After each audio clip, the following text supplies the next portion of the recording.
I don't know. I don't know if that made it in. All right. Hello, folks. We're glad to have you this evening. And we welcome you to Drone Therapy, Season 3, Episode 17, with our guest, Jacqui, I want to say Sandor. Is that correct? Yeah, good job. All right, cool. And Jacqui is joining us this evening to talk about her organization, Diversity in Drones. But before we get into that, I want to pass it around to my co-therapist on the panel, beginning with Mr. Ethan Mitchell. Hello, everyone. It's glad to see everybody out tonight, and it's lovely to have Jacqui with us tonight. I can't wait to hear what she has to say, and I'm really looking forward to it. And I'll pass it off to Nemo. Hello, everyone. I'm happy to be here as always. Looking forward to what Jacqui has to say and learning more about her organization and seeing what she flies. And with that said, I will pass it over to Mr. Cuppi. Happy to be here as always, guys. It's always awesome. Really interested in hearing what Jacqui has to say, just like all you guys, and learning about her organization. So I'm going to make this quick. With that being said, let's pass it to Jack. Oh, Bill. Pass it to Bill. Yes. Yeah. You're the guy that got us there. Yeah. Okay. And I just want to say I'm grateful to have everybody here. I can see Paul Murray in the chat. I can see the Grumpy Vlogger in the chat. I can see Steve Carpenter, Chris Hope, Ethan Mitchell. Why does that name sound familiar? Oh, yeah, there he is right there. Glad to have everybody. I can see Film Sensei. That's the guy that's going to be joining us next week, kind of give us an overview of hit film before we go into Ethan's segment on color grading that Nemo's salivating at as we speak. Let's see, who are we missing? Did I miss anybody else? Oh, Josh from Parks and Tech. He's been really making the rounds on live streams lately. And anybody and everybody here in the house tonight, if you haven't already, please check out each other's channels, share, and Art Co Drone Solutions. I'm sorry, Art was one of the first ones in the room tonight, and I didn't call you out first of all, Art. I'm sorry about that. Thank you very much for everyone here. And now we will switch over to Miss Jacqui Sandor, and I would like to ask you, can you please tell us about Diversity in Drones? Yes. Hi, I'm Jacqui. I'm the founder of Diversity in Drones. Diversity in Drones kind of came together after an online bullying incident. I'm not really going to go into detail about it, but basically it was a local group, and they gave me the choice to deal with the bullying or leave, and it was gender-based bullying, and there was like death threats in my inbox and all kinds of fun stuff like that. And this was happening pretty much maybe like a couple months after the Rotor Riot incident thing, which everybody's probably aware about. And so I actually reached out to Lexi Jansen at the time, who had just dealt with all that. And we were talking, and it was really nice to, even though she wasn't able to like do anything to the group or help me like smooth it out, she made me feel a lot better just emotionally. And I was like, man, I really wish that there was somebody, like, I'm glad that I knew somebody I could reach out to and talk to about this, but I wish there was like an organization or something that was working with FPV pilots, because there's stuff for camera pilots and commercial women, but nothing really for FPV pilots. So there was like a gap there. So I created this organization, and there's currently 4 advocates. If you ever experience any online bullying or want to reach out to the 4 of us internationally, so there's Poland and Germany, and then 2 on the West Coast here. I'm in Seattle, and then we have Zoe also, who's down in California. This group also does Learn to Fly Boost, so trying to get more people of diverse nature into the sport. I was a marketing director for Progressive RC for a while. I don't know if you all know Progressive RC.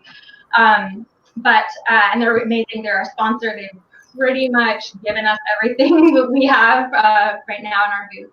So they, when I was working for them, I noticed that there was 97% male was our audience. And the 3% of women that were our audience, like half of them were wives of people, and they didn't fly. So it was really upsetting to me as a marketer when I would hit like to pay for ads. I was like, I'm paying for ads and I'm not paying for ads to women. And as a marketer, it made financial sense, but as a feminist, which by the way, I want to kind of preface this kind of by saying I'm in diversity. I talk about feminism and I use some words you guys might So in this industry, in drone space, if you are like nervous about those words, feel free to reach out to me and ask about any of that, because I'm happy to talk about it. Anyway, that's pretty much what it is. It's an advocacy organization that's trying to get more diversity in. So. Very, very cool. And we've had a few people in the chat that are hollering at you. Oh, and my friend Jay from Film Sensei said, I was looking at your website today.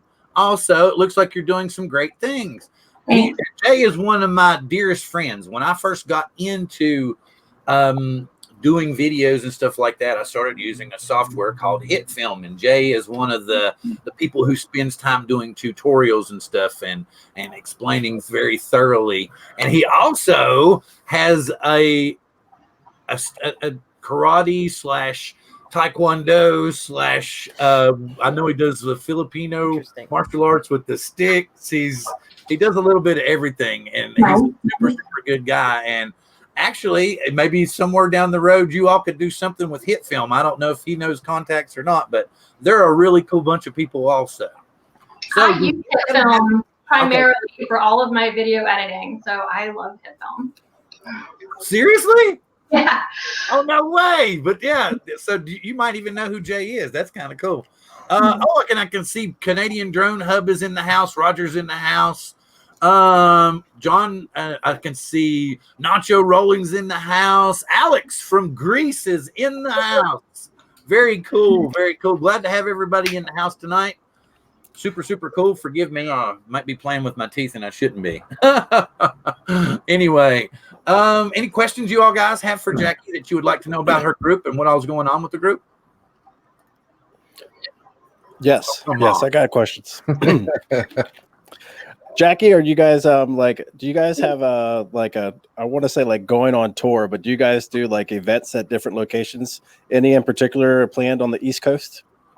No. So the furthest we were invited to go was the Wonder Women Tech Conference in California. The problem is it's a volunteer organization, right? Sure.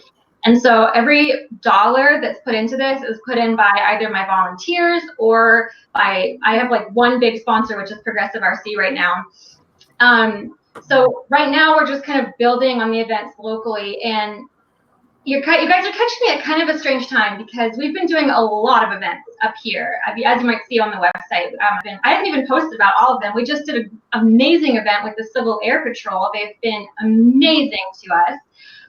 We did a huge drone 101 camp day with them, and then we did the Arlington fly-in last weekend, and we did the huge drone page, and we did like a learn to fly booth there, and the Civil Air Patrol guys all taught for us, which was awesome because that's like the hardest part of the org. But because we're volunteers, it's hard for us to get out and even do those. And so the goal, I think, eventually was to have a space. And so, okay, the model that I built this off of was based off of the Lady Planeswalker Society, founded by Tifa Robles, which is to do the same thing, but in Magic the Gathering. And so Tifa does stuff locally here, but then, interesting, I see that question, interesting.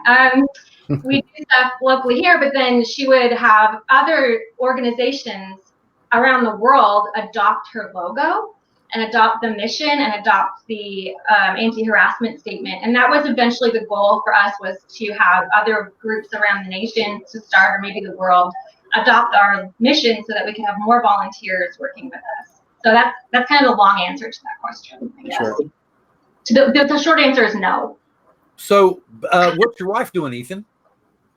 She's actually at work right now. Well, no, I was just saying we need an East Coast rep, apparently. So what's your wife doing in her spare time? Yeah, we need her. She needs to fly drones, and yeah.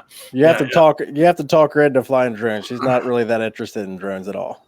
Oh, wow, at all. Cold War Television in the house. Glad to see you. Glad to see you. Cigar Nation Warriors is in the house.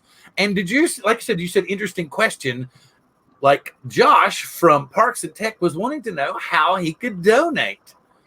Right now, we're not like an official nonprofit, so donating money is challenging. I mean, you'd have to just basically PayPal it to me. But if you have gear you'd like to donate to us, we're always looking for, especially this size, right? Because these are the ones we fly in the booths. And they're always breaking, obviously, because it's always beginners revving the motors as hard as they can. And, so if you want to donate that stuff, reach out to me afterward, and I'd be happy to talk to you about that. Oh, wow. Very cool. So that we've been talking about it, and there's a couple of other groups that have been doing like a donation type thing for old drones and toy drones and stuff that people who have either left the sport or left the hobby just don't use them anymore. Yeah. So we were looking kind of somewhere that we could do something like with that, but where you're talking about, you use the smaller drones basically, and you're not completely non-profit now. You don't want kind of a stockpile of stuff that somebody's going to say, well, that's got value there. So yeah, I get what you're saying. But anyway, yeah, I tend to babble a lot while it's going on, because I keep the guys wanting to ask questions, and then everybody does one of these. Oh, wow. So, does anybody besides Ethan have a question about diversity in drones or anything else before we progress on? Okay, at these events, what types do you what type of drones do you use? I see, is that a tiny whoop or? Yeah. Well, it's like a modified. I think this originally was like with the yellow canopy, a beta. What is the one? Inductrix FV. Yeah, that one. But we have, it's like a zombie. This is like a Frankenstein's monster at this point. So they're all brushless or brushed. I'm sorry. Yeah. In the tent, they have to be, because there'd be like, and because the tent has kind of turned into kids a lot, we really want to make sure that nobody gets hurt. So in the tent, but we do have, like, we'll put out a whole table of other drones that people can see. But when we're teaching, and so the other thing we're doing is trying to get, like, maybe learn to solders or something like that. But usually, again, when you're working with beginners or noobs, I mean, we're starting to kind of look at the 2S brushless now. Yeah. Too, because we've been doing that a lot with. So I'm also the community outreach coordinator for the local club, FPV Racing Seattle. And we've been doing a lot of 2S races, because they're just really, you can do them inside, outside, in small spaces, So, yeah. But yeah, for the most part, when we do the booth, that's what we use. So are those, do you know if they're Spectrum or? This one is Spectrum, I think. Let me see. Oh no, this one's, see, it's a zombie drone, a Frankenstein drone. This is a Frisky. And I think they all are now. Like I said, oh yeah, this one is too. Progressive RC donated a ton of stuff to us, including a bunch of flight controllers and remotes and stuff. And I think they're all, Frisky. So. We've had a few more people jumping in real quick. Not trying to cut you off, Nemo. I want to say hi to Furball Kim. I can see Mark Rogers in the house. Parks and Tech wants to know what size drone, because he loves what you're doing. So he wants to get some drones and send some stuff to you. I've posted the website a couple of times. I will do my best to get it back up again so that you all can. And there it goes again. And I'm going to let you all see it highlighted. You all can contact Jacqui through the website here, and I don't know what all information she wants you, as far as contact and stuff. I think she's got all kinds of different social media links on there that you can get in touch with her. So she's looking for the tiny whoop size type stuff, maybe some trans. 1S2S brushless. What now? 1S2S brushless. 1S2S brushless. Rick Halbert just came in the house. Glad to see you also. I kind of like to bounce back and forth into the chat while we're talking and doing these types of things. So it looks like everybody's wanting to try to help out and donate. Like I said, check out the website so that you can help her out and everything like that. What all kind of drones do you personally fly? Or Nemo, did I cut you off too soon? No. That was my next question. That was going to be my question too. Oh yeah. Okay. I was going to steal that one from you. So when I was flying about the most, which was about a year and a half ago, this was my favorite. I named it Kirby. It's a little baby hawk. I love this thing so much. Now I have a 2S brushless that Cody Nixon gave to me. I am not flying as much as I used to because I'm doing a bunch of organizing and we only have so many hours in the day. So, but I have a Phantom as well, and we're considering buying a Mavic, and I'm studying for my 107. I don't really know what the goal is beyond that, but just basically little stuff that I fly around. I am a really bad pilot. Okay, I suck at flying. But I think it's really interesting. This is actually something that has come up in Magic also, is when you come in as a woman and you come to an event, you feel like you're representing your whole gender, right? So like I walk up, I'm like, wow, most people are going to look at me and be like, yeah, you're a woman, you're going to suck. And then I sit down and I suck and they're like proven right. You know what I mean? Kind of intimidating. Yeah. To be bad and be a woman and the only woman in the room. But I think there has to be a space for that too. And so I am happy to say I suck. You're not going to see any videos of me flying online because they're embarrassing. And so when I do go to races, I usually try and get my little lap in, and I'm happy if I do. So there you go. Do you do anything with FPV Racing Seattle, or do you have any connection to them? What kind of stuff do they do? I mean, I guess I was kind of curious about them also, and I wasn't sure how closely you were coordinating with them or what you did with them. So separately as the organization, FPV Racing Seattle, after the bullying incident, the leader of that group, Mark Kenworthy, reached out to me and was like, just privately, and was like, hey, I saw what happened online, and don't feel bad because not everybody out here is like that, right? And so we got to talking, and he brought me to the board meeting and had the group at the board meeting vote on adopting our mission. So they were the first local chapter to adopt our mission, and we call them our home chapter now. We have been running a lot of races with them, and we kind of just have over time gotten really close with them, and they just had a new board restart in March or April or something.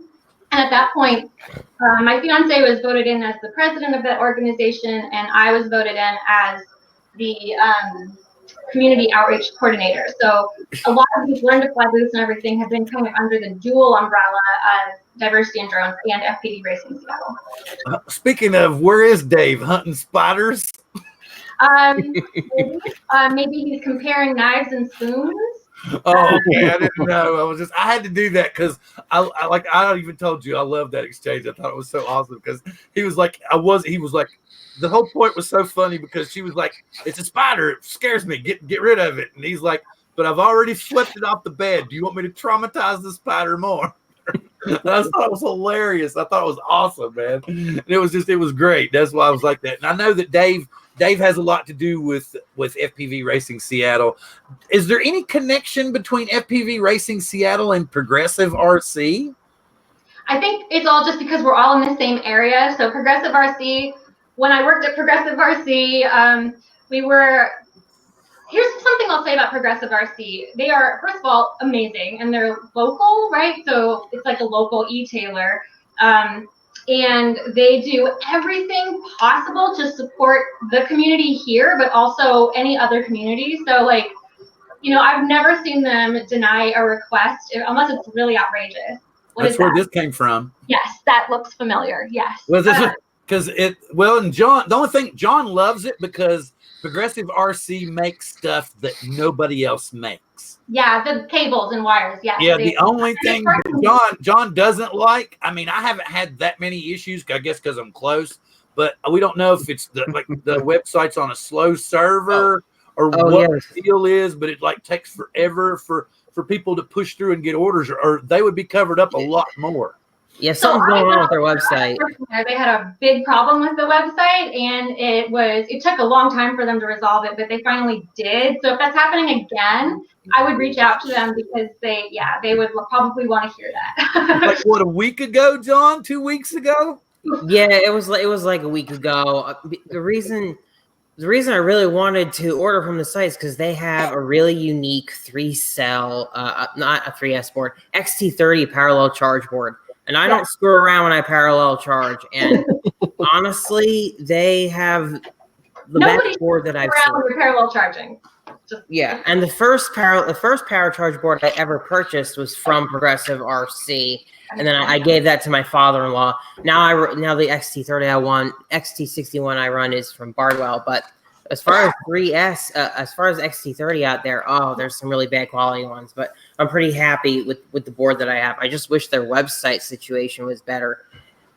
Yeah, that's frustrating to hear. I hope that we can get that sorted. Maybe I'll let them know. But anyway, yeah, they're just really great for the community. They've donated to like my old high school. The robotics club came out at one point next, and they just donated them a bunch of wires and cables and stuff. I mean, they care, you know, they're good people. You know, Jacqui, I was going to ask you that about your organization. Would you, as far as donations goes, do you guys like take extra like flight controllers or receivers or parts? You know? Yeah, I mean, we would if you guys somebody has something lying around. Anything that we would take in is something that you're going to be helping somebody who's never flown before learn how to fly. I know that we've been talking about doing things with like going in maybe to a hospital if that's possible, and like teaching people how to fly with simulators and stuff. And so, you know, that kind of, so I don't know, like we're still kind of, whooping is really fun. We're still kind of exploring how to continue, I don't know, how to continue the mission without kind of turning into babysitting, I guess. Right. Oh yeah. Yeah, you know, I hear your struggle with that because it sounds like the whoops.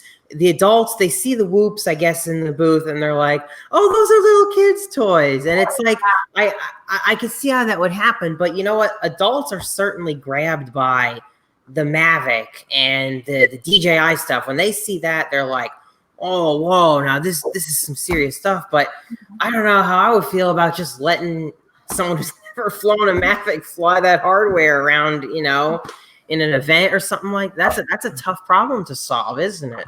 And the other thing, and we've been talking about this a lot, so it's on our minds, like what could it be? The other problem, I think, because it's not just a gender thing, and that is a frustrating assumption I've heard some people say, is women just don't want to fly. Well, that's total BS. But I think when we're at an event like that, and like it's you and your friend and their friend, and you're afraid of crashing and looking bad, you know, like most people, they don't want to like get into something and look like they don't know what they're doing. And so creating a better space for it, I think, is for adults. You know, like we know we're going here to learn how to crash, right? So, you know what I mean? I think that's part of it. Because FPV is like a massive skill. Like the GPS drones, like you say, they're easier to control. But yeah, FPV, you're gonna crash. And we've said that. We'll say like, hey, they'll be like, oh, I'm gonna crash it. Like, yes, you're gonna crash it. In fact, everybody crashes. That's just what we do. We crash, you know, and they go, okay, well, I'm going to break it. Like, no, you're not going to break it, right? Like, you can't. And they're like, oh, well, I'll do it next time. You know, I mean, so yeah, it's this weird stigma, I think, about trying something new in public. What's the old saying? If you ain't crashing, you're not flying. You're not flying. Yeah. It goes with pretty much. Yeah. You know, it's even Nemo. I'm sure as long as you've been flying too, you could probably agree with this. We scrutinize some of the stuff that we post online. You know, we don't want to post all the stuff where we just sort of might not do so well, because we want it to be good. We want to show the best parts, right? Agreed, 100%. Yes. But I'm not afraid though. At this point, I'm not really afraid to show a flight where it was just a fail. I mean, I've realized that you can't please everybody, and you know, it is what it is. But it takes time to get comfortable getting in front of the camera, being on YouTube. All that stuff takes a lot of I don't know what the word I'm looking for. But you get it. Getting over the camera shyness. Yeah, getting over the shyness. GPS ones. Yeah. See, Josh says he even crashes the GPS ones. Oh yeah, I was going to think. Too. I was going to say good starter GPS drones would be like Unique Breeze, the Spark, if you could get them on sale. You know, those kind of drones. The old ones, like the older generation ones. Right. Even the Tello, I mean, it's not GPS, but it does a really good job of like holding position, and it's fairly cheap. See, we got a couple more people that showed up. David Smith came in, Washington County News Station out of Utah. Drone shots in the house. Everybody's talking back and forth. Please support everybody. We've been talking to Miss Jacqui Sandor from Diversity in Drones. I just posted the link again. Please check out the link in her organization. And if you are interested in helping out in any area, I'm sure that she would love to hear from you and your input on this. And as you all can see from her attire, she's kind of dressed very uniquely. And I will switch that over to Mr. Nemo so that he can start that portion of the show, because I'm sure he has some questions and ideas about costumes and such. So, Gary, what do you have to say? I don't really have any questions. I just think it's cool. I see people that do cosplay and stuff. Like, I see where they build the big, like, nice costumes and stuff, and I'm just like, wow, that's pretty cool. I have a friend actually. It's just like a little dress. It's like a casual Gwenpool that I'm doing right now. I do have the full-on Gwenpool outfit too. But for fun, because you said you like the cosplay, so I thought I would just put this on for fun today. Just for you. Oh, I feel special now. You're okay. Now I got to share this. Y'all didn't get to see it before we went live, but Gary blushed on camera and tried to tell us that he couldn't blush on camera, kind of like he's doing right now. Yeah, like you can see the really red bright red rosy. You can see it, man. You can see it. If we turn the beard white, you can just give us a ho ho ho now. I mean, they're jolly red cheeks, man.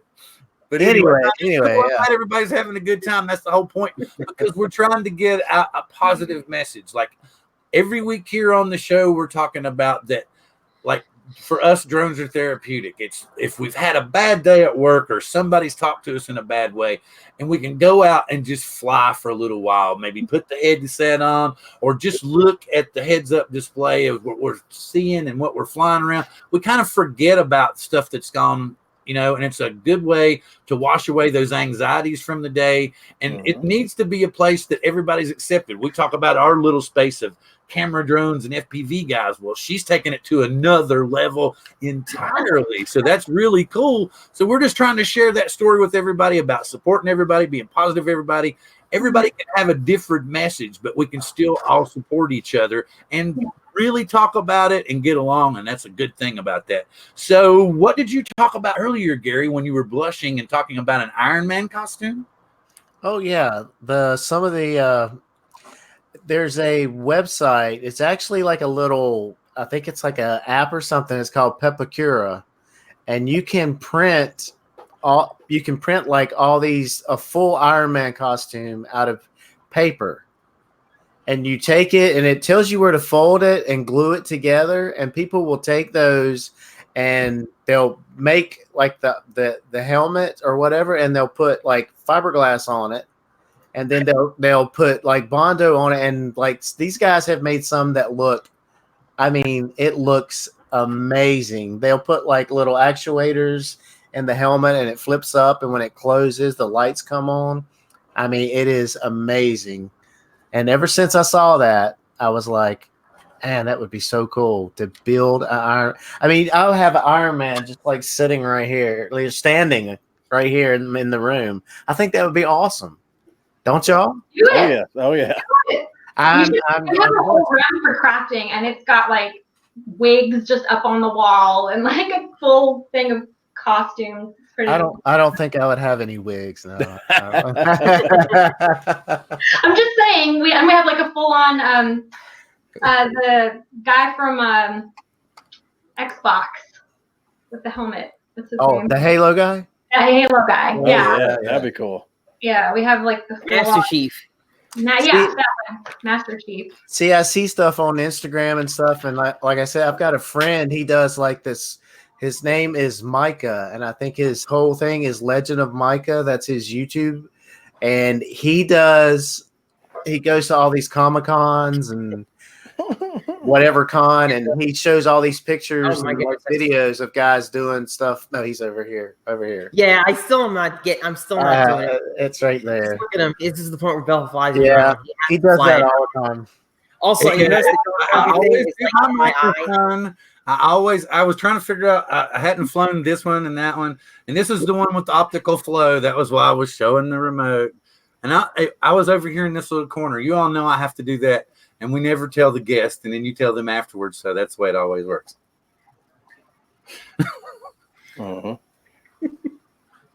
Awkward pause. Okay. So on a side note, I built this today, guys. Ooh. Wow. All right, let's see. So wait, is that what you're gonna? Is that where you're putting the? Oh, the Tarsier is already in there. Yep. Oh, nice, man. Yeah, it's got some zip to it, Is definitely. anybody going to get the DJI FPV system? Maybe we'll see. Don't do it. Don't Pass. I tell you what, all those pros are like, it's been, a couple weeks now, and all the pros are releasing secondary videos showing how much they really like it. So Yeah, I've heard good things about it. Well, the thing about it is, though, is what about if you're near somebody and like Bardwell was showing about the interference issues? oh yeah, so is oh my god, Tommy, oh my god, was also showing how like if it'll fail safe on you if somebody powers up next to you. But I don't. And Stinger Swarm, watch Yeah. his again. He's like, there's like a huge latency issue with it. Yeah. I don't really fly with a whole lot of people. There's not really a whole bunch of people that I fly with up here, so it wouldn't be a problem. And Yeah, but me like either. cost wise, it's if you really look at the cost, it's not really that bad if you want to compare it to like HDO, rapid fire, and all that jazz. But I think the real value is in the image quality, because I feel like if you're going to have better image quality, it's going to give you more confidence and it might be able to fly better. I don't know. Practice will make you fly better. Right. Well, okay, so I'm trying to flip flop back and forth here because she's obviously in her outfit. Here's what I'm curious and I'm confused about. What exactly is cosplay? I was thinking it was like had to be based on like a particular genre of anime, and so it's just anything in general now. Yeah, pretty much. Just wear a costume. Okay, Wear so, a cosplay. okay, so it's just kind of I was confused. I wasn't sure. So it's like a new way to say we're going to have a costume party. So, costume play. I guess that would make sense. Cosplay. So, Jackie, are there certain characters that you do? Yeah. Well, this is Lazy Gwenpool, but I have the full Gwenpool like suit, and then I do Gamora. Ruby. Gamora. Yes, she does. I've seen Gamora. I know Gamora. Yeah. Gamora. I do the villain from Ruby Salem with full like face paint and everything and the wig. I've done other ones too, but I think those are the main ones that are most fun. I have Tameo from Magic the Gathering. Oh, that's cool. I know they have a big show in Baltimore every now and again. I don't know the exact dates, but it takes over the whole town. It's really cool. Yeah. I think John cosplays as Josh Bardwell sometimes. He does it well too.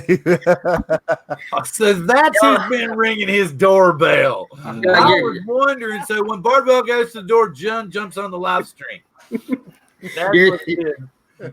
I love how Bardwell will walk outside and like show us his car under the tarp quite often when he's testing stuff. Like, yeah, I wonder what's under that tarp, Bardwell. I don't know, man. People say I've got the Bardwell nose or something, or the Bardwell. I put that picture up on Instagram, and people were like, "Are you Bardwell's doppelganger?" I'm like, maybe it's you have the Bardwell pitch. It's the tone of your voice. You're gonna learn something today. Oh yeah! Oh no! It's him! It's him! It is him. There we go. There it is. You're gonna learn something today Today about diversity in drones. There you go. There you go. I don't think you can hear pitch in a picture though.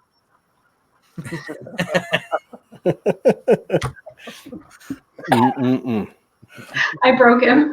Yes, he smashed me, man. Okay, here we go. Another awkward pause. Do I have to actually ad lib again? Come on, guys. Okay, I'm sorry. Stumble again. 3X Jones said that she thought that you were the girl from Lazy Town. I have to laugh at that one. Actually, yeah. That's I mean, I didn't even think of that, but like, wow. I'm shocked that you know what that is, John. well, oh, you know why I know what that is, dude? Because you ever go to YTMND? You ever go to that website back in the day? No. Lazy Town memes were like the biggest thing on this one website, YTMND, back in like 2005, 2006. I'd never even heard of it until I saw the memes. Seriously.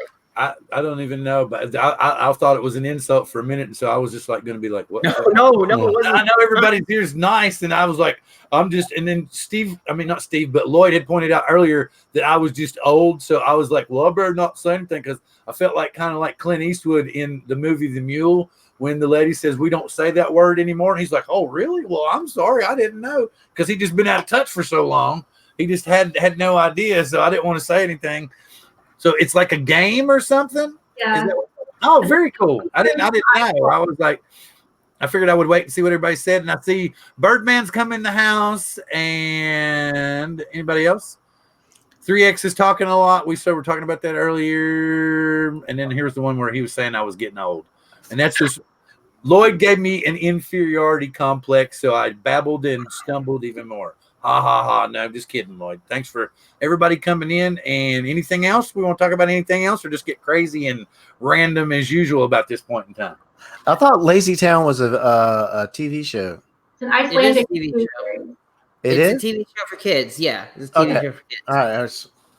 And the guy does all the flips and stuff. Yeah, so there's also I know about this way more than I should. Man, there's also the "We Are Number One" meme, which was another resurgence from Lazy Town in the last couple years because the guy who played Robbie Rotten on the show just died. He just passed away. Yeah, he just passed away from cancer. But what was great is he embraced that he became a meme and that people loved that song from that kid's TV show so much and how it brought so many people together. And he was so happy about it, right? Like, some people get upset if they become a meme, right? Here's what I'm curious about. And I just kind of noticed this kind of sitting over here. And John even alluded to the fact that he knows more about this than he should. He even knew the fact that they were children's DVDs. So, and apparently they're quite old. So, John, do you have any of these DVDs by any chance stashed away somewhere? No, sir. Oh, okay. I was just because you were like naming off characters and plots, and I was like, wow, I have no, sir. I've never seen really given me some in-depth information. I've never seen a single episode of Lazy Town, but I know the freaking characters from the meme. The meme was probably bigger than the kids show. I'm not even kidding. It was big from 2005 to 2006, around that period, and then it resurged again a couple years ago. And you Google it, just Google for "We Are Number One." You're gonna find a video with like 100 million views, and you'll be like, "What is this?" But seriously, that's crazy. I have an admission. For years, I thought they were called memes instead of memes. That's okay. I've heard worse. I've heard some people call them maymays. Maymays. Yeah, I heard that too. There's actually a meme. There's called the "Nice Maymay Man." It's the guy that says "Nice Maymay" because he is literally that clueless. He says "Nice Maymay." It's a meme of the ways people say it. It's a meme. It's a maymay. Nice maymay, man. Yes, as you can tell, we come up with really strange and awkward subject matter. Yeah. I mean, we've been known to talk about old songs and who knows what here and there. And I've been on the internet for too long. That's my problem. You've been on the internet for too long. Well, people were asking a moment ago if Jacqui had a live stream or a YouTube channel. Mhm. And yeah, they were asking about you in particular. So I wouldn't say that she had her YouTube channel is not dedicated to drones. Mhm. It's kind of cool though. I don't, but that would be kind of cool if y'all want to. Yeah, she has a YouTube channel. It's musical in nature. That's accurate. Yeah. I'm a musician. That's what I do during the day, night. So like, yeah, I've started recently a YouTube channel that's very political in nature. So if you're offended by left-wing politics, I would say avoid.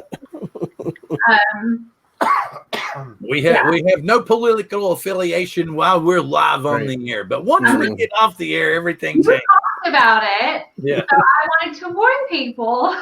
Oh no, that's perfectly fine. I was just saying that because sometimes people tend to think that we're going to go that way, and I'm like, nope, we're not going anyway. We stay right down the middle like a good therapist would.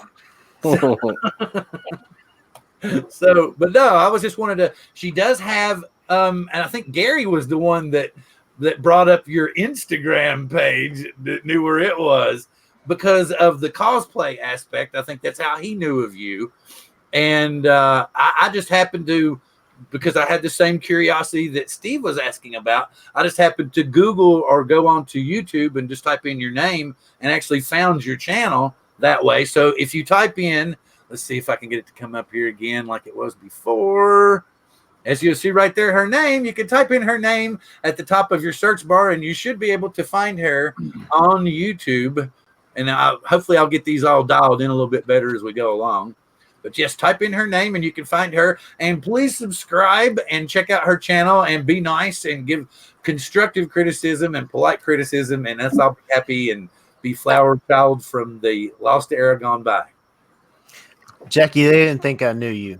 And I was like, I saw your picture on your website, and I'm like, I know who that is. I've seen her before. And I was going through my Instagram, and I'm like, I think it starts with a J. And I was like, God, I can't remember what it took me a while to find it. I think like 2 days. And then I finally said, hey, okay, here it is. I found her. And they're like, oh yeah, that's her. It's like, I'm not crazy. Expensive and time-consuming hobbies. Yes. How much would it cost to build that Iron Man costume you're talking about? I have no idea. Just a guess. I'm sure it took a really long time. Is it Ethan that's going into 3D printing now? We're going to go. Oh, I can see that Mel from 400 AGL in the house. Want to say hi to him. Hi to Birdman again. Hi to Art again. Hi to John Cuppi. Hi to Grumpy Vlogger. Yes, and I thank you. Did y'all see earlier? Because I was talking about Lloyd saying that I was old. And he said, oh, Bill, I'm so sorry. Not. Yeah, I haven't jumped into 3D printing yet. I'd rather not yet. I'm thinking about it.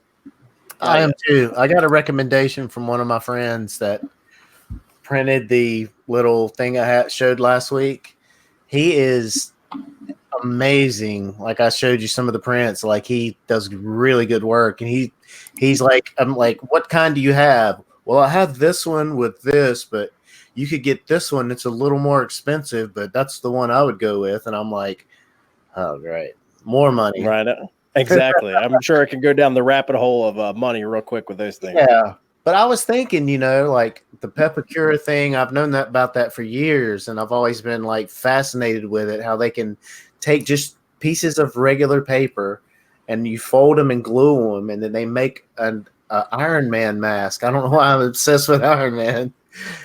But they made it, and I mean, it looks like it's amazing. Like any of the suits, like the Mark V, whatever you want, they have it. They have those files, and you can print it all out and make it. I don't know. I think that's just crazy cool for some reason. Well, we have these. Oh, Tiny Whoop case. Yeah, we have them for 1 and 2S. And we have the file. One of the guys, Matt Atkins from FPD Racing Seattle, created this for us. So if anybody wants it, feel free to reach out and we can send you the Thingiverse file for it. Cool. Yeah. I can see that Cigar Nation Warriors was wanting to discuss FPV goggles. We were talking a little bit about the new FPV system and all that stuff. What do y'all think about analog versus digital and who's going to have what and what's the best? And Yes, I actually wanted to get back into that and ask Jacqui what her thoughts are on it, because I know just talking to my wife about like FPV and the cinematic drones, she knows that we fly the drones and we can see it on the screen, and her idea is like she doesn't really care too much about that, but she does have some interest in the FPV thing. But she put the goggles on and she's just like, well, this image is terrible. How can you fly like that? And I was like, if she tried that DJI system and had that same image that you would get out of like a GoPro, that high def image, I really think she'd probably be more into it. I mean, so what goggles did you have her use? The Fat Shark HD3s. Wow. Yep. She's very discerning taste then. Well, I mean, yes. Yeah, we use for the Learn to Flies, we use the Fat Shark toasters.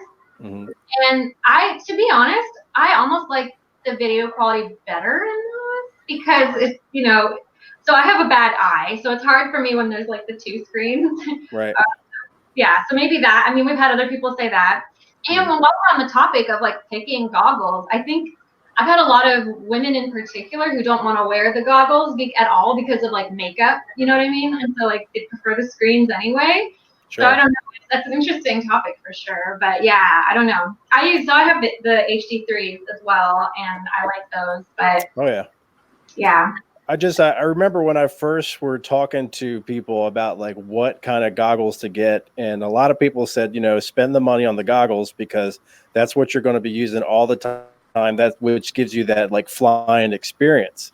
Yeah. So, and I've been flying with these HD3s I haven't been flying long at all, probably since May, but I've noticed that I've gotten used to it and I think it looks great.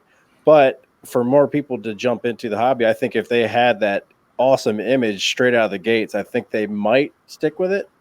I mean, the reason I'm doing that is because like the higher quality the image, the more lag you're going to have, right? So, and when you're a beginner, it's so important to be able to have a reaction time, right?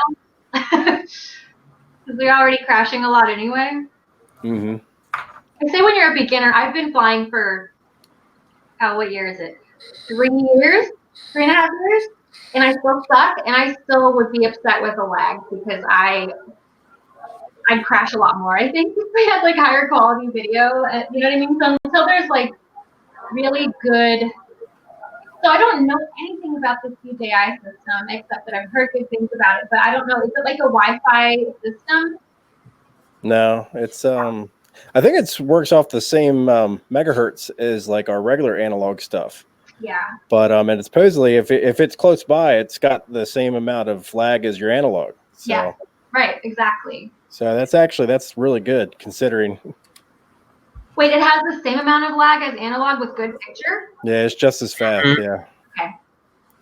But analog lag is basically snow, correct? And it's predictable. Right. And it from what I've seen, you can recover it faster. Right. Yeah. They were saying that the way that the DJI system starts to lag, like it skips frames, like you'll have a really quick freeze frame. But there's also other guys said that you get used to that, just like originally people got used to the snow from an analog system. But it's hard to say without actually trying it myself. Right. But, yeah. I'm definitely very curious because I think what I've taken away from most people that have reviewed it online is that they talk about the overwhelming like sense of like this looks so good, you know what I mean? And even because I just got rapid fire on one of my rigs now and I think it looks great, but it's still when you're flying around buildings that you still get that jumpy image sometime, or you get a quick static that goes through the image, So but I think a lot of it has to do with goggles, a lot of it has to do with the camera. you know, the DJI system, they've all said the goggles are even better than the HDOs. I haven't heard that. No. I think Tom, one of those guys talked about it. They said that the image is even better than HDOs. The image quality in the screens is higher. Oh, what do they know? Yeah, right. But for $1,000, man, for the system, and it's a large system as is, you know, it's kind of difficult to mount onto a decent, you know, I mean, think about it, because you're limited on it's got to be a 5-inch or above. You're not going to be able to put it on anything smaller. Oh, no. There's just no way. Hey, That's there is a yeah. guy that put it on a Gecko, which is a 3-inch. Yeah, interesting. Yeah, I mean that's the reason why I think the DJI system is cool technology. I think anyone who thinks that I think anyone who can't recognize that DJI did something that's pretty awesome. Okay, for just looking at the product itself, I think they did an awesome job. But can it replace analog systems? Wouldn't yet. replace it for me. Not yet. Not yet. I won't be able to fly my whoops. I won't be able to fly them up 3 inches, you know, which is a really hot category right now, you know. Like to have the 2S brushless is like super. Right, and the toothpick category, the toothpick class. Can I say that? The toothpick class that the toothpick class that Kebab FPV invented. Okay, John Kebab didn't invent the toothpick. All right, just keep out of that. In my mind, Kebab invented the toothpick. Just in case there's anybody out there that says Kebab didn't invent the toothpick. I agree. Bardwell said Bardwell even mentioned it. Okay, so Bardwell said it. We can go with that. But yeah, I mean, I'm into that class of drone right now. That's really all I've been flying recently, and the DJI system would kind of just leave me high and dry with that. I wouldn't be able to use it. So if I were to get that system, I would get it with the mind that I'm going to build a DJI FPV racer, and it would be another drone tool to my bag, along with the Mavic, along with, you know, it would be its own thing. The system is not there at this point that it can replace our analog stuff. That's just how I feel. Well, I mean, excuse me, Mel's making a point in the chat talking about if you really put together a really, really good analog system, you're going to have close to the same amount of money as you are in that initial DJI digital system. And Mel is 100%. And Mel is 100% right, because I priced out the cost of Fat Shark, the top Fat Sharks, the rapid fires, everything. I priced it all out, and the DJI system ended up being a little bit cheaper. I'm talking about starting from the ground up, the whole system, if we compare both of them. But like I said, you're getting two different products, and the analog system is going to be way more flexible for running all different kinds of things, whereas the DJI system, well, you're stuck with the DJI stuff. Right. Let's just leave it at that. You can't receive the analog signal on DJI, so unless only that specific quad that you bought the DJI setup for, that's all you can use it with. And if someone else is flying and they're flying analog, you can put the goggles on, but you're not going to be able to watch them fly either. So yeah, and as we've learned, you might actually have trouble flying your quad on the DJI FPV system while somebody else is flying analog. So you know that's going to be an issue, because Huge issue. Because if you buy like a set of goggles right now and you spend the ton of money on the goggles and the radio, right, which is where most of the money is in this, and like, but then you can only fly it on the one. Like, I don't know about that. Yeah, and also with analog, you have other price options too, where you don't have to get the top of the line. And with DJI, you know, with their track record, with their other stuff, I'm not sure if they're going to release a cheaper model of this. They may. I don't know, though. And the sad thing is, you know, talk about cost. Cost, I think, is one of the biggest barriers of all with this. The second that, you know, I start talking to somebody about this stuff, it's like, oh, yeah, how much are those goggles? Yeah, they're like $500. And that's just, you know, that's for some people, that's just the goggles. For me, I got the Dom V3, so I paid like $300-ish, something like that. then the receiver and the antennas, and then they're like, oh yeah, that's a bit much for something I don't even know if I'm gonna like. Right. You want to know? You want to know what warms my heart about this episode? I have not heard the word Xeno one time yet. Xeno is a quad that they talk about a lot, which from what I've heard and seen, it seems like a really, really, really good deal. But they always talk about it. They've talked more about FPV in this, I think, and it's been a long time. Because she doesn't fly camera drones. And that's a good thing. You know, this little drone for here- $239. the sales pitch. Here it comes. 4K 30 4K at 30 frames per second. And it shoots really good footage. You saw that picture I put up of that sunset. Now tell me it's not badass. It is badass. Yeah. Hey, you know, we were talking. Funny thing is, the Xeno, I was just thinking, you're talking about, like, say, letting somebody who might not be super experienced be able to fly something that's GPS or has good quality.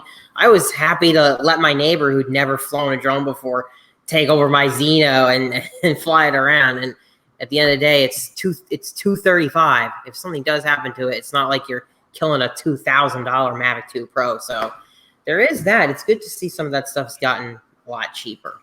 Yeah, I mean, you can get I've got my Phantom 3 for $350. Oh yeah. Yeah. So. You know, Jackie, before I met these guys, I was all strictly camera drones, and until I met these guys, and then I started learning about FPV, and unfortunately, they've talked me into spending a lot of money in FPV. So, It's a rabbit. It is. It's bad. We're rubbing our hands. It's terrible, but it's definitely a lot of fun. I definitely got hooked on it. So it's a huge rabbit hole, but it's fun. People, when they're like, "How much does this cost?" You know, I'm like, "Well, you know, to get started, you can get started for about $300. You know, get like the little posters and the Tyrannus 2X7 or whatever. But after that, it's just get ready to spend a lot of money." Oh yeah. Yeah. You know, it's really funny. It's like I had no idea how durable these things were because I was, flew strictly camera drones, and you definitely don't want to crash one.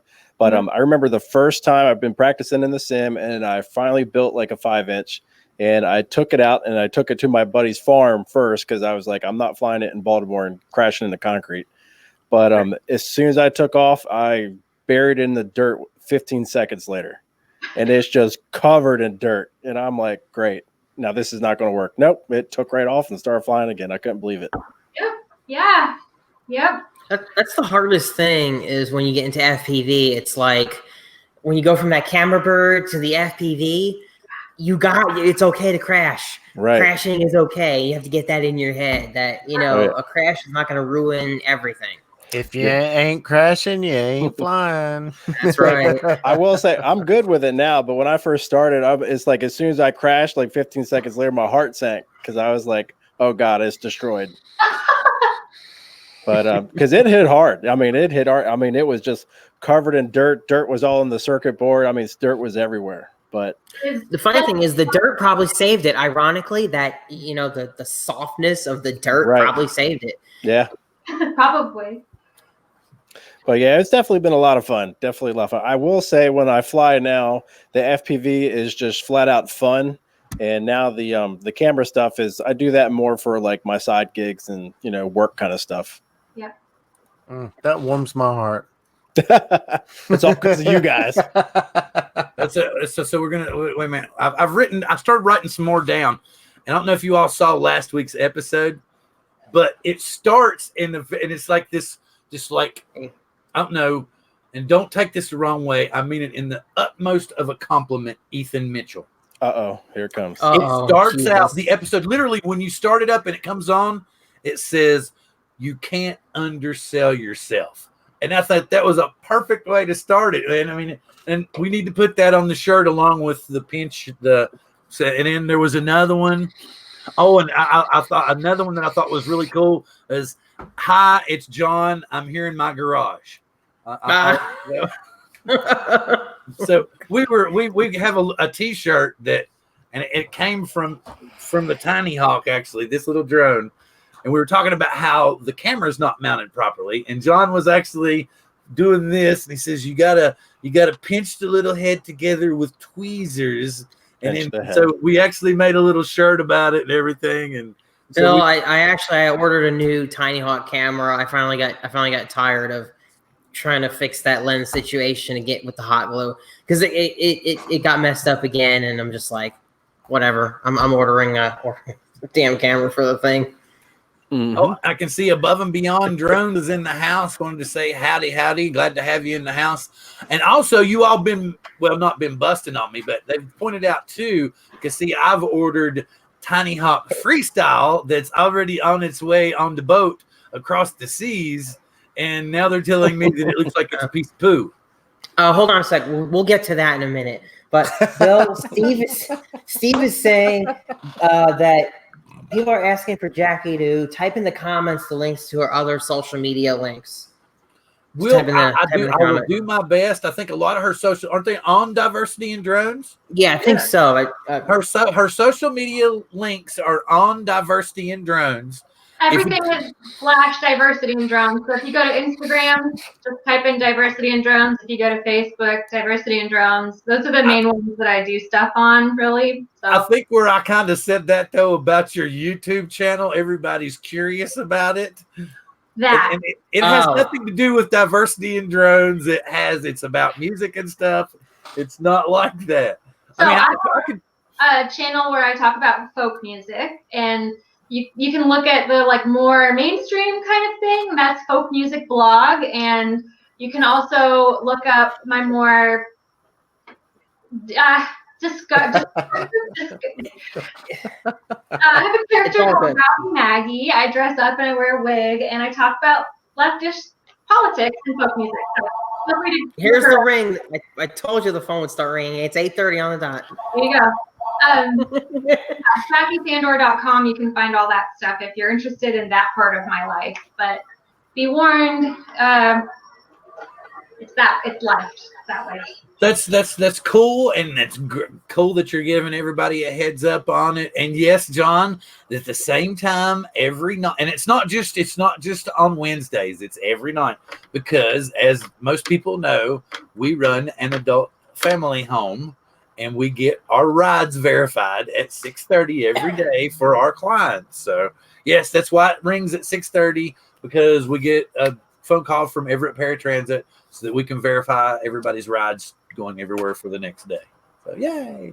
That's what Bill, I wasn't busting your chops or anything. It's charming to hear the phone ring. It pretty much brings in the the show's at 8:30. We've gone for an hour.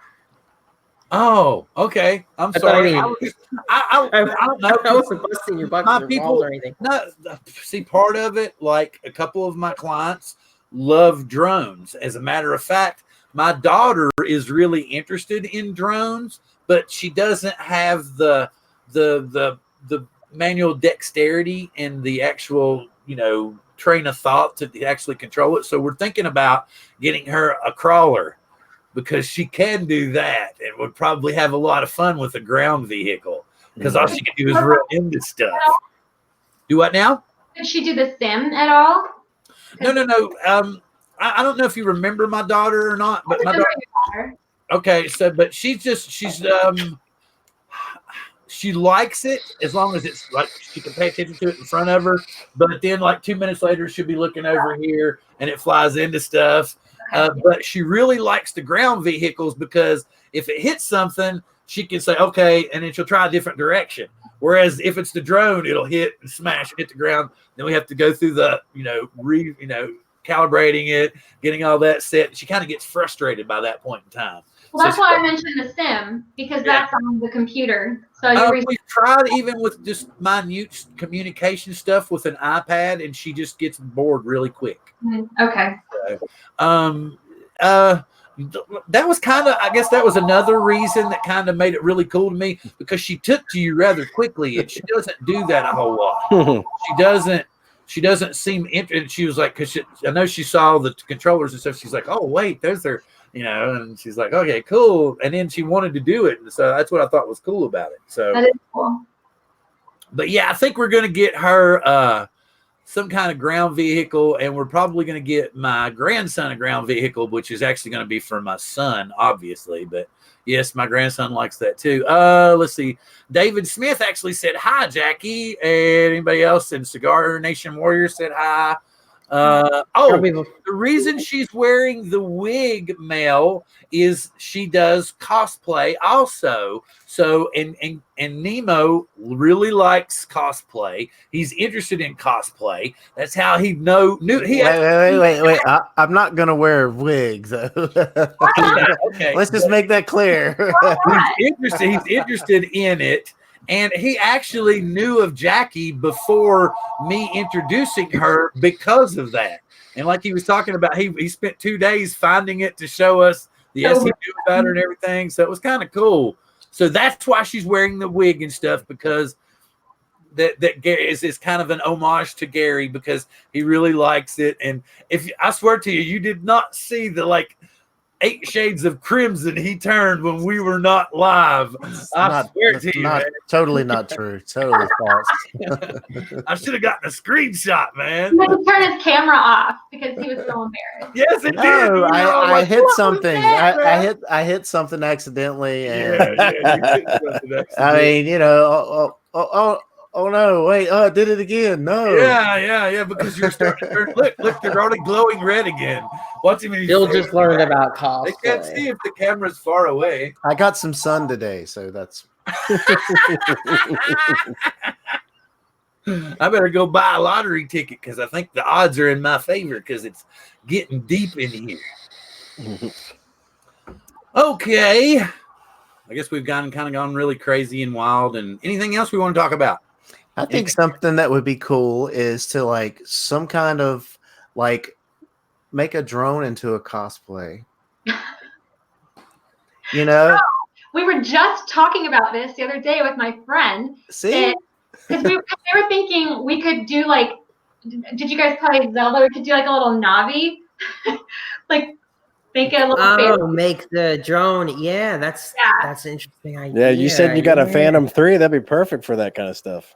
Be big for that, I think. But so the thing is, you can't really bring it to a convention, right? Because that's against all kinds of rules, and it's only got if you do a small drone, a short battery and everything. I was there's all kinds of problems. Plus, if you get smaller, right, you have to worry about weight, right?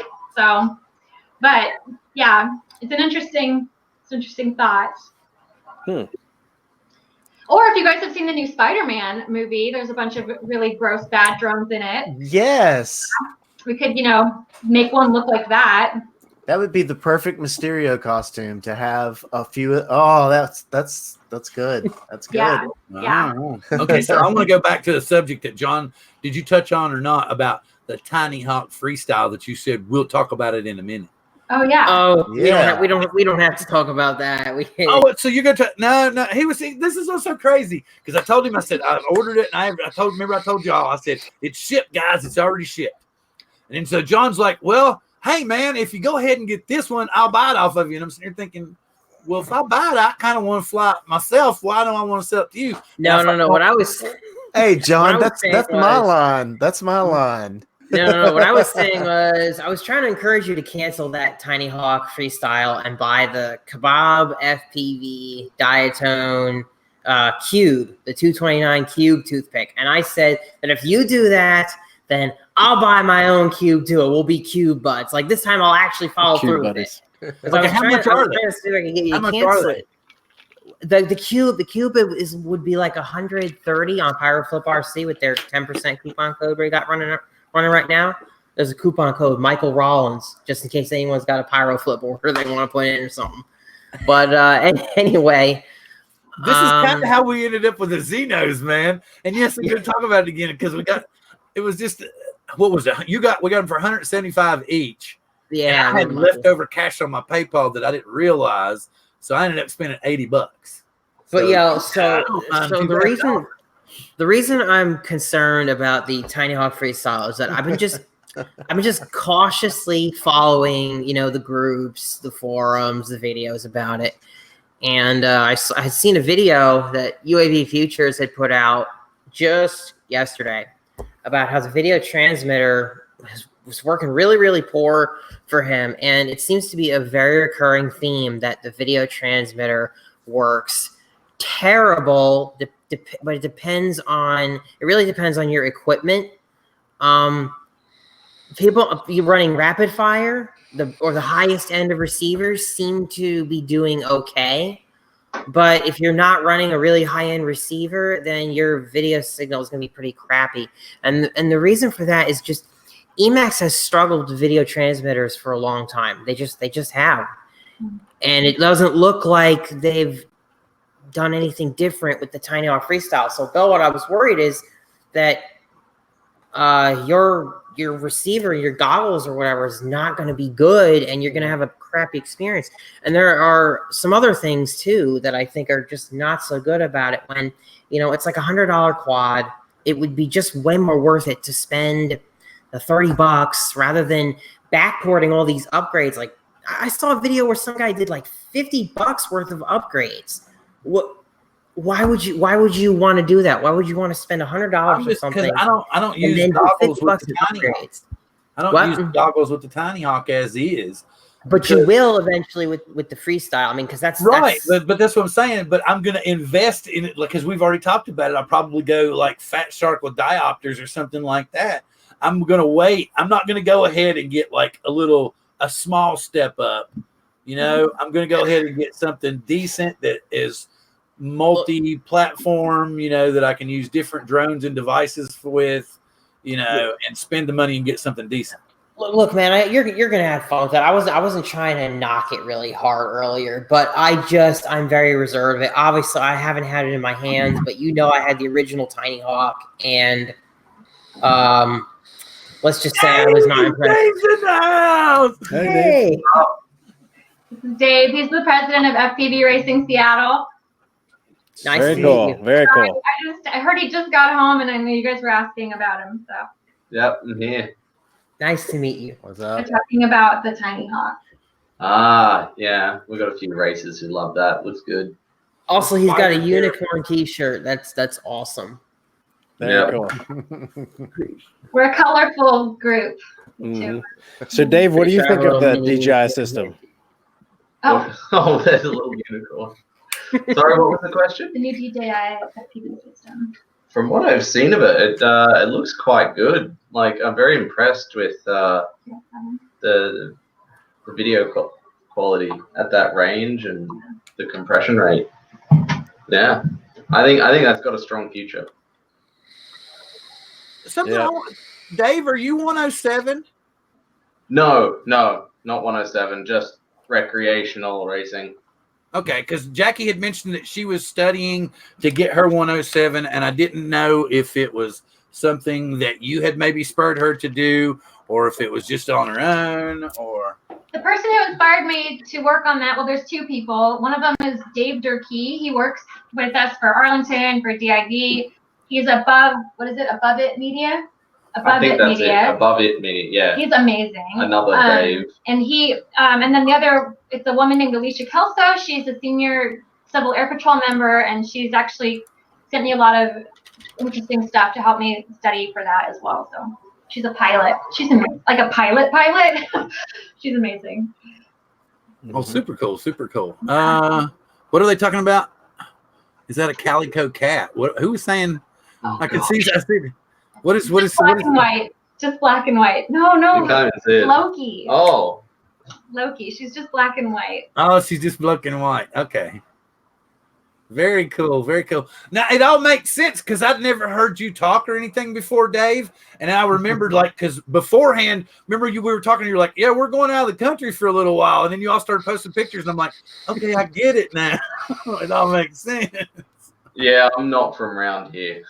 We joked about knifey spooning earlier.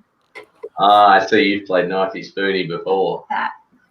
Well, no, we've got some friends and stuff from where is it that Dave lives at? David lives at, John? Perth West?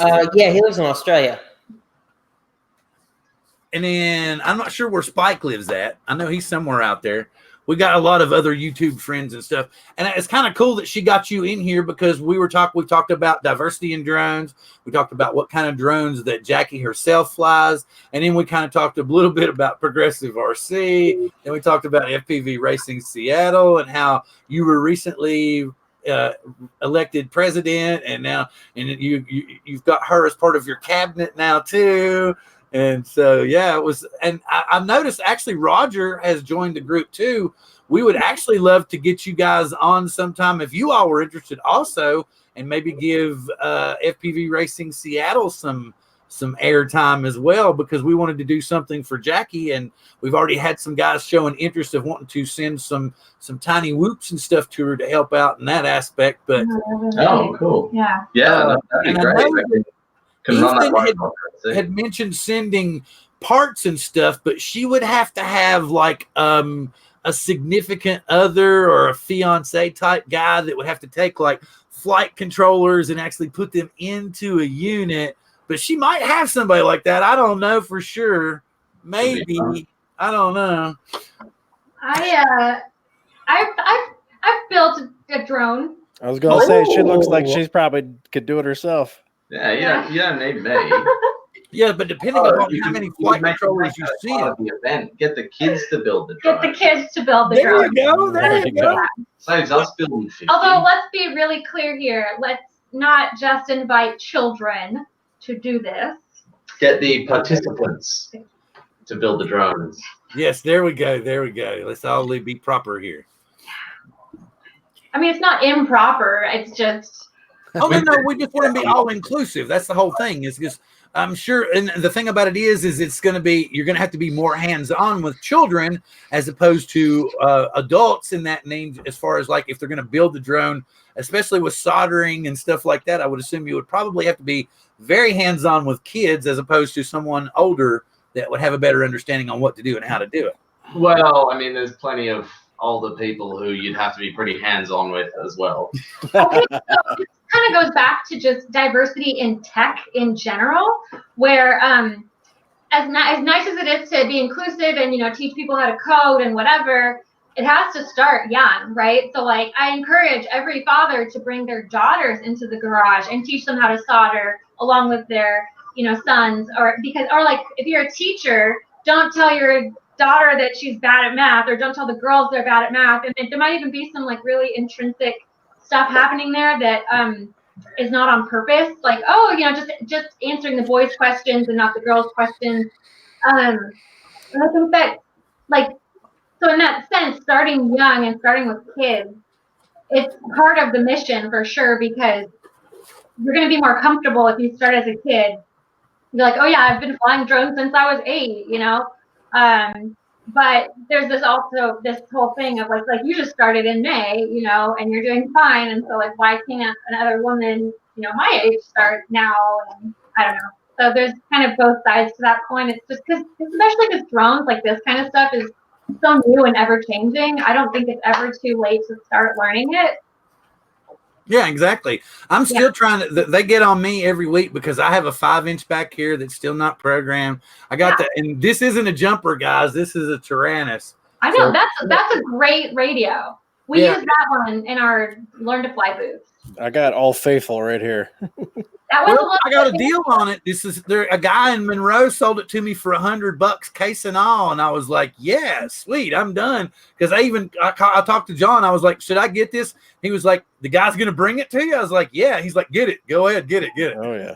He's like, And you knew I was serious, Bill, because how many times, 9 out of 10 times, you ask me, "Should I buy this?" I tell you, no. That was the one time I told you, yes, get that now. Yeah, he's like, don't even hesitate, buy it now. That's the one with the hall sensor gimbals in it, right? Mm-hmm. See, you all know. I don't know exactly. So you all can look at it and tell. I can't. Yes, they're hall sensors. Oh, 2X7S. Yeah. The 7S. Yeah. Oh, that's newer. That is newer. That's different than the one we use. The Hall effect gimbals are great. If you fly a lot and you want to make sure that your endpoints never change, and the Hall effect gimbals are really, really nice. Yeah. They're smooth. I just That was put one them thing I in, missed going from Spectrum initially. The whole effects. I just put them in this thing. It was not doing so hot. Do you like them? Oh yeah, I noticed a difference right away as soon as I turned it on and started flying the drone. I was like, holy crap! It was just like it responded to what I was telling it to do, like instantly. Oh yeah. So, but I knew the endpoints were off on it when I bought it, because when I put it in beta flight, you could see it was dancing all over the place. Like it would go down to, like, you were supposed to be 1500, it would be like 1450. You know what I mean? Okay. Oh wow, your sound like they were way off. Yeah, they were bad. I love all the conversations going on, but Jacqui, if you all need to take off and stuff, you all have been here and been gracious and hung out for more than enough time with us. And I see that. I know that Dave just came home, and if you all need to go spend some time together, that's cool. We'll just jabber with everybody else. You're more than welcome to hang out and keep talking drones with us. I just saw a little bit of the going on. Oh. So I was like, I wanted to just jump in long enough to say, if y'all needed to bail, that's cool. If not, we'll keep on talking drones. When you're an adult, like 90% of your time is what's for dinner. Like that's like the biggest decision you have to make. When you're in a couple, it's who's doing the dinner and what are we doing. So that's what we're talking about. Is dinner. My favorite one is, well, what do you want for dinner? And then she replies, I don't know, whatever you want. And then you'll be like, okay, Burger King. Nah. Okay, subs from Jersey Mike's. Nah. What do you want? Oh, whatever you want.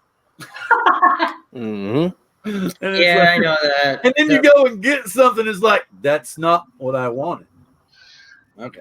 That doesn't just happen with food too. Sometimes it's, what do you think of this or this? But I like that. Okay, then why did you ask? Right. With us, it's the exact opposite. You say, what do you want? And she'll say this place, and I'll say this place. We would love to get you on sometime if you want to. All right, I'll let Roger know and see what. Yes, exactly. Please. Yes, sir. You both are in the group. We'll start pestering you now. All right. Thanks. All right. Thank you, sir. Okay, so now we can give them food suggestions on who's cooking what. My favorite was the meal that we had yesterday. We had sauteed shrimp, scallops. She cooked a little bit of a ribeye with asparagus and fried rice. I'm not sure if you're vegan or not, but that's just me. Hey, sometimes when I'm trying to figure out what I want to eat, I kind of act like somebody's arguing with me about it, but I always end up what I want to eat. It works out. So, Jacqui, I got another drone question for you. Are you guys in the market for a new drone, like a new camera drone, or no? Yeah. Yes. Because I'm getting my 107, and all I have is the Phantom 3 right now. And because I've done a lot of work at some booths at various things, I have a lot of Amazon money right now. That's great. So yeah, we were looking at Mavics, maybe the Mavic Air. I don't know. Too bad there was a great Walmart deal and Inspire 2 for $42. Can you guys believe that? Hey, I got a refund for that. I was gonna say. I had to bring that up. There was a pricing error. I don't know if you saw that, Jacqui. Walmart. I did see that. Yeah. I've actually started. My brother has I started teaching my brother how to fly some of the camera drones this past weekend, because we're starting to get busy. It's like I have a full-time job, and but I'm starting to get a lot busier with the drone work. Right. And he's definitely shown an interest in learning that. And so we flew the Anafi and the Mavic 2, and he actually really liked both of them. Picked up both of them really, really well. Yeah. So, and actually this past wedding that I flew on Sunday, I flew the Anafi and the Mavic 2 Pro, both a lot. I probably got at least an hour of footage on both of them. And the Anafi was great for doing a lot of the closer stuff because it's so quiet. Yeah. Okay. So, and it doesn't have any of the no-fly zone software, so that's convenient. Yeah. It's good about Autel Evo too, right, Ethan? Autel Evo is good. Autel Evo is good, right, for that as well, Ethan, right? Because you talked about how the Autel Evo doesn't have that stuff. Oh yeah, if I didn't have the Mavic 2 or the Anafi, I would definitely have an Evo because that thing is awesome. The image quality, the colors that come out straight out of the camera on that drone are just awesome. It's And not I know the it's not highest quality. and I know it's not popular to do it in the cinematography world, but it can do the 60 FPS, the 4K 60, which is, I mean, I really like that, but I know it's not popular. I know 24 FPS is like the gold standard in the cinema world, but I love 4K 60 FPS footage. Well, the 4K 60 definitely, I think, looks better on the FPV drones. Yeah, when you're doing, when you're flying a Mavic at like a wedding and you're getting like a slow pan or that slow zoom in or whatnot, 24 frames a second looks great. If you were filming in 60 frames a second, you probably wouldn't even notice. I got a question for you, just sort of a spin off of this, because I've seen this debated so many times. Do you think that maybe we're just drawn to 24 FPS because we're just so used to it being the standard for so long, and that when we see 60 FPS, it looks different, so we're like, nah, 24 is better? Or do you think if we've been watching 60 FPS for a long time, we would just not even flinch about it? Because people go back and forth about this 60 and 24 FPS thing all the time. So it's just kind of like, does my question even make any sense? Like, oh yeah, I know what you're talking about. So this is the way I feel about it. If you want that normal look, it's all about motion blur. Really, is all it's all about. If you want that normal look that's natural to your eye, that's going to be that 24 frames a second look. But if you're moving, if your drone is flying slow enough, or there's no motion going on in this shot, let's say you're doing like a scenic shot, there's nothing really moving, you're not going to be able to see a difference. It's only when things are moving or the drone is flying at a high rate where you're going to see a difference. So like, if you're watching cars go by or if you're watching people walk, that 24 frames a second is going to look more natural. Now, if you're flying the drone at a really fast rate and you're flying really fast at 24 frames a second, everything's going to be kind of like blurry. And Gotcha. that's when I think the different frame rates come into more effect. That's why I personally like that higher frame rate, because you get that fast motion, but it's very sharp. You can see the detail. And there's the rub that he just explained to you. Our eyes are not used to seeing that crispness like that, except when we're watching it. So you've added that to it, and it's not that it's different to it. It's not what we're, like you're talking about, it's what we're accustomed to. So right. It's that extra crispness and stuff we're not, and then people say, oh, and then for that matter, why do you have motion blur on every editing software on the planet? Right. Because you're trying to put that edge back on it, that you're crisping out of it. Yeah. In an upcoming video where I talk about the importance of like shutter speed and how you can use shutter speed on anything to customize your look, you can actually fake that slow motion 60 frames per second with 30 frames per second. You really don't need it. Unless you're doing something that's moving fast and you got to have that slow motion, then you kind of really need it. But you can fake it with shutter speed. Awesome. That was cool. That was good to hear your take on that. Yeah, it's something I've thought about a lot, the 60 versus the 24. Really good, interesting subject. And like, a lot of people, I don't know how many people film like I do, but I actually flip between the two quite often. I don't stick with one shutter speed, and that's all I do. It all depends on what kind of shot I want to get, but I actually flip back and forth quite often. Yeah, see, and honestly, I'm a camera layman. I consider myself honestly a real camera layman. I'm the kind of guy that just puts it on auto and says, right. Yeah, just get me whatever. I'm probably a camera noob, honestly. But it sounds like you look at it as the right tool for the right job, which is, I always like it when I see that approach. Oh yeah, there's people that are just so hardline. It's got to be 24 FPS or it's no good. It's got to be 60 FPS or it's no good. It's really case by case. Real quick, the Tarsier, what are you planning on running it on then? Because the thing can only do 4K at 30, so I'm assuming you would maybe do 2.7K at 60, or I'm going to try it all and see what it looks like. Okay, so you're just going to try it all. Yeah, right now the way I got it set up, I got the camera angle like almost flat. So we're going to see. I'm curious to see how the stability looks. I turned on the electronic stabilization and just like shook it. It actually, I thought it did pretty well. I'm curious to see how it does with like flips and rolls. But I think hovering, it's going to do great. But flips and rolls, we'll see.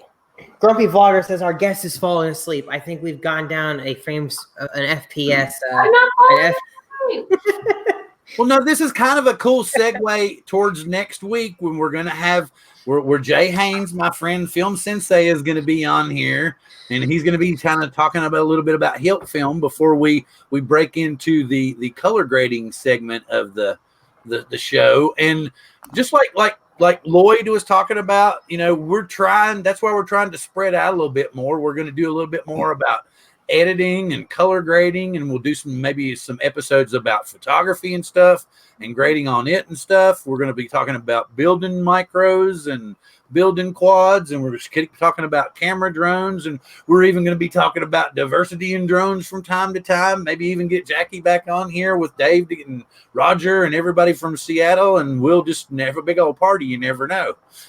So we're going to try to, oh, and I see Jim said Lutz now. Jim, what were you talking about a minute ago? You were talking about YouTube VP9 codec. What is, I don't know. I'm not familiar with that codec. Is that the compression for YouTube itself he's talking about? I don't know. Yes, it's Google's codec. It's Google's open source codec. But what was he? I must have been ways up because I didn't even see that. Jacqui, do you do any like color grading and all that stuff with your videos? Oh no. I try to do it all. Like all natural. Like there's all these lights behind. I try and do everything so I don't have to futz with it later. Well, there is definitely something to be said about that because if you don't, if that's not working for you, everything done in post can be a nitmare. Yeah. Oh yeah, because that's what kills me. You'll start editing something, and you'll edit it, and you'll edit it, and you'll edit it, and then it'll be looking really good, and then you'll do one thing, and you'll just be like, man. Yeah, but okay. Above and Beyond Drones was saying that VP9. That is YouTube's and that is YouTube's codec that they use to compress the videos that we all upload. And he was saying that it's really rough on 4K videos. Yeah, actually. That's why, and this is just a tip for you guys. If you guys are going to upload a 1080, a 60 FPS video, you might want to go ahead and export that video as 4K, especially if it's high bit rate. Because I don't know if you guys have seen the kind of bit rates that YouTube does 1080 at 60. It's low. So those fast moving FPV videos, they're not looking as good. Mm-hmm. Upscale them. Ethan can tell you more about that too. YouTube takes our videos and makes them look like crap. Oh yeah, if you upload in 4K, even the stuff that I've shot with my Canon, that's 720p at 60 frames per second, it actually pumps it out at about 75 megabits per second. When it's upscaled to 4K and uploaded to YouTube, you can't tell a difference. It looks great, and that's 720. That's real poor. Right. power. Well, yeah. We have to cheat the YouTube system to get our videos to display the way we want. I mean, it's sad, but it is what it is. Oh yeah. Something tells me. I got this weird feeling, because I introduced John and Nemo, and they're like brothers from another life because they love talking about FPV, and I got this feeling that when Jay and Ethan meet each other next week, that there's going to be like this other connection going on. So it's kind of cool because that's why I like doing this, because we kind of have an formal way of conveying information and getting it out to everybody, which is really, really cool. And I can see, like Jay's, he's doing his instructional thing over here.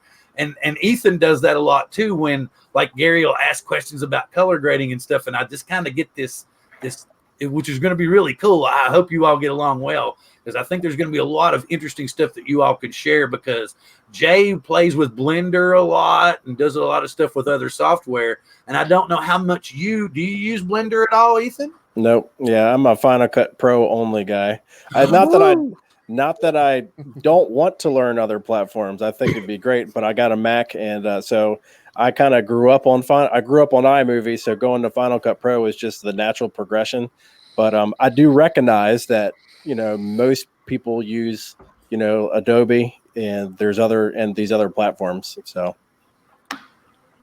Oh, well, that's cool. I think that the knowledge that you all have in general about grading and using software will be an interesting combination next week.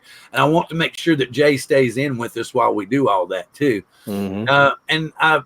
We're pushing an hour. We're over an hour and a half now. My wife's getting ready to go downstairs and check on the people. So I'm going to get off here and check on my daughter and stuff. And I wanted to say thank you to everyone that's been with us tonight. It's been fantastic.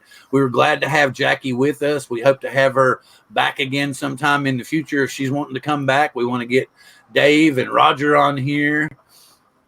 And we want to get everything rolling so that we can have a bunch of good information and shows coming to you all in the future. And I'm kind of looking through the chat over here because I see that Gary's like, dude, I need to go. I got work tomorrow.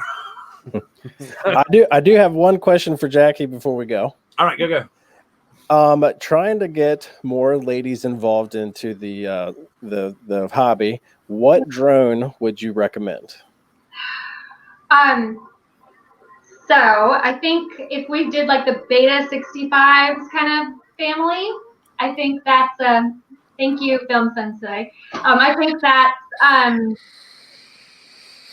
that's a good starter place. I would say the Tiny Whoops, but this is that whole thing of like, you start here, you're limiting yourself to inside, and if you do the Beta 65s, you can do both in and out. Gotcha. I think that's where I would start.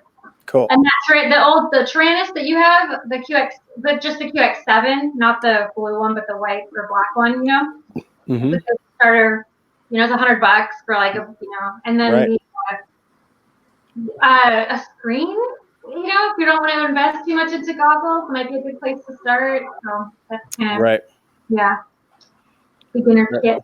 Very cool. Very cool. Progressive RC has some FPV 101 and FPV 102 kits to check out. They're pretty good. So yeah. Very cool. Very cool. Very cool. Josh has already contacted you, as he's saying here. Josh he's been on the show with us. He's a great guy. He's really just beginning to get into his feel for the YouTube vibe and everything. He's putting out a lot of great information. So hopefully he can help you out as well. Anything else? Gary, if you need to bail, it's perfectly cool. If you drop out, I'm not going to be upset. I think that everybody's kind of winding down now. All right. Just want to thank everybody. Bill, as always. John, it's always a pleasure talking. And Ethan, it's good to see you. And Jacqui, it's very nice to finally meet you. And good luck with everything you've got going on. And I do appreciate the cosplay. That's for you. All right. You guys have a good night. All right. See you, buddy. See ya. Get some rest, man.